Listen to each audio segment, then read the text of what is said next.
بەرزبوونەوەی بەهای دۆلار لە بازاڕەکانی جیهاندا کاریگەری زۆری کردە سەر بازاڕە ناوخۆیەکان لە ئاڵوگۆڕی بازرگانی لە بەرزبوونەوەی یاخود دابەزینی نرخی زێر لە هەرمی کوردستانیش ئەو دۆخە تاڕادەیەک هەستی پێکرا لەگەڵ بەرزبوونەوەی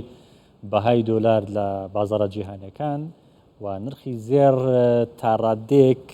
گۆڕانکاری بەسەردانە هات بەڵام دەبووە لەگەڵ بەرزبوونەوەی بەهای دۆلار نرخی زێڕش دابەزێت با بزانین گۆڕانکاریەکان چین ئایا بۆچی ئەم جارە پێچاوانەی پێوەرە نێودەوڵەتەکان نرخی زێر بە جۆرەی پێویست بەرامبەر دۆلار یاخود بە جۆرەی پێویست لەگەڵ ئەم دۆخە دانەبەزی بۆ قسەکردنی زیاتر لەسەر ئەم بابەتە هەندرێن وەرتی گوتەبێژی سەندیکای زەڕنگرانی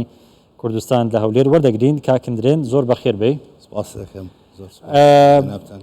بازاڕی زێر لە هەرمی کوردستان بە کاریگەری بەرزبوونەوەی بەهای دۆلار چ گۆڕانکاریی بەسەردا هات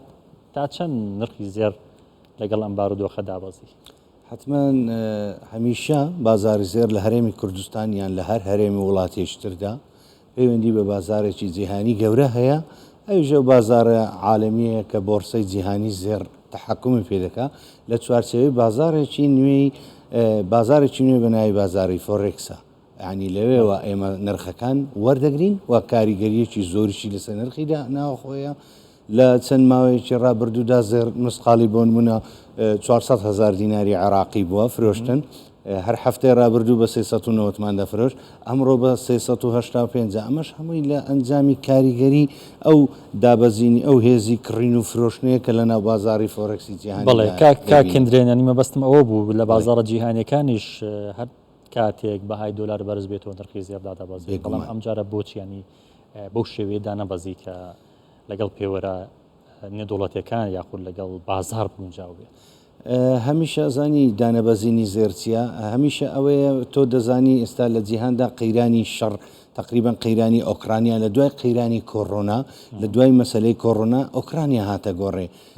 خۆت لەبەر چ زێردانابەزی ئەمە تەوەقوعمان دەکردوەکەوەی کە زۆر جار متابعی ئیخباراتی زێر دەکەین اقتصادی تەوەقوعمان دەکرێتە 1650 بێ بەڵام بە پێچەوانەوە ینی بە پێچوانێ ئەومە هەموو جار دەمانگۆ ئەگەر ڕێژەی هەڵاوسان بەرز بێ نازام زێردا دەبەزێ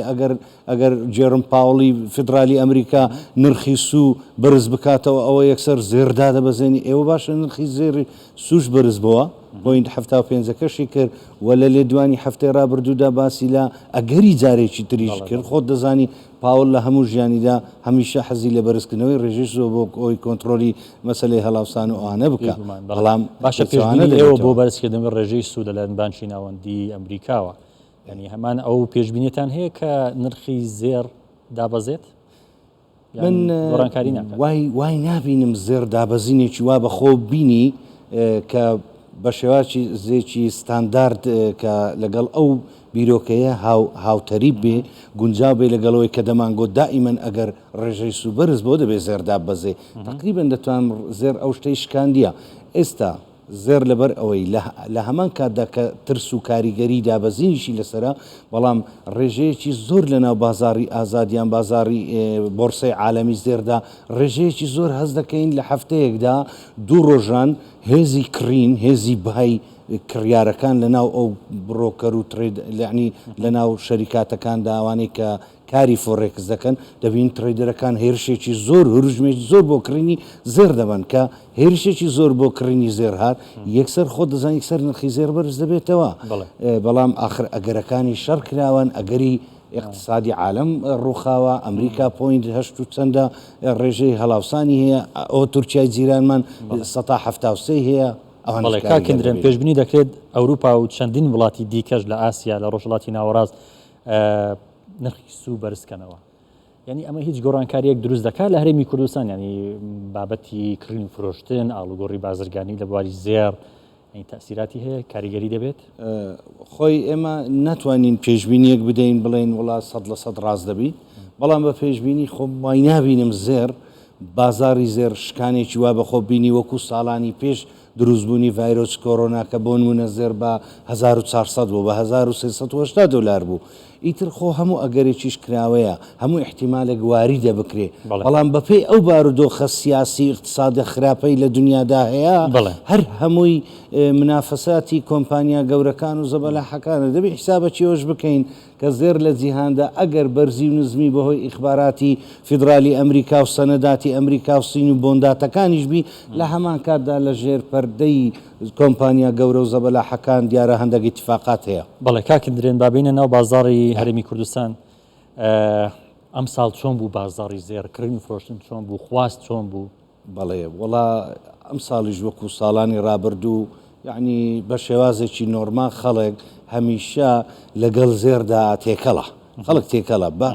ئەگەر تەماشا دەکەی زۆر جار موچەی باش دەدرێیان پرۆژەکی وەبەرهێنان دەکریان ئیخبارێکی خۆشی ناوەخۆی دەکرێت بەڕاستی وتەیەکی سەرۆکی حکوومەت و سەرۆکی هەرێم و وتەی وەزیرێکی لایەنی پەیوەنددار بە مەسەلەکان یعنی ئەوانە هەندێک چۆن دەڵێ فڕاحنایی پەناگەیەکی ئارامە زێر پەناگەی ئارامە بۆ خەڵک وە لە هزار خەڵک هەر پێویستی بەوەیە زێر بکرێ بەزە من پێم باشە ئەوەی پێویستی بە زێر فرۆشتنە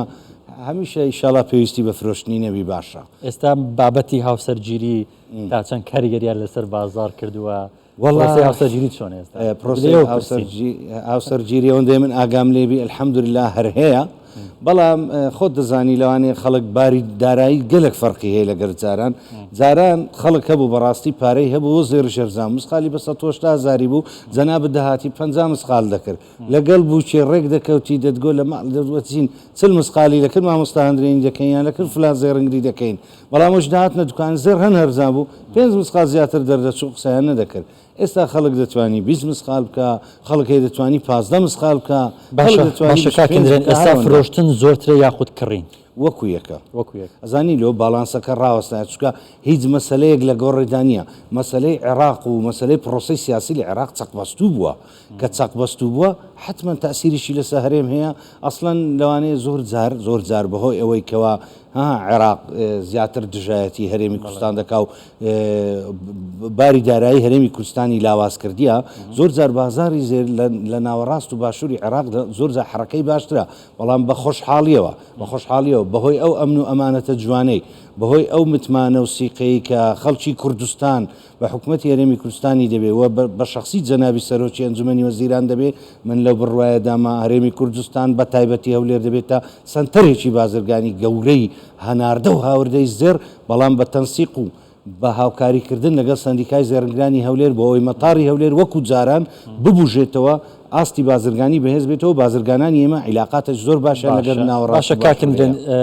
تۆ دەمێکرنەوە بازارە ینی بێجێلەوەی ئێمە بازارێک بڕخسێنن بەڵام پێویستیمان بەچی هەیە بۆی بووینە سانتەرێکی بازرگانی گەورە لە پێویستیمان بەوەی هەیە بۆ من ئێستا من وەکو تەبێژی سەندیکای زێڕنگرانی هەولێر قسە دەکەم لە ئایندەیەکی نزیکدا ئینشاءڵڵا پشت بەخوا و بە ئینشاءڵڵا بەو برادر و بەوەی لە حکوومەتی هەرێمی کوردستاندا هاوکارمان دەبن چ لە پارێزگای هەولێر و چ لە وەزارەتی ناوەخۆ ئێمە ژوورێکی زێڕی گەورە دروست دەکەین ژووری زێر ڕادەگەین ئەو ژوورە لەگەڵ مەتار لەگەڵ حکوومەت لە خەتی ساخین لەسەر هێڵێکی گەرم لەگەڵ یەکدی دەبین ئەگەر ئەو وەبەرهێنانەی لە تورکیا وەبەرهێنەرمان هاتیە ئێستا خەڵک لە تورکیا لە زیاتی خەڵک بچی لە ئەستەمبۆڵ تورکێک کوردێکی باکوورد لە باتی بچی لە ئەستەمبۆڵ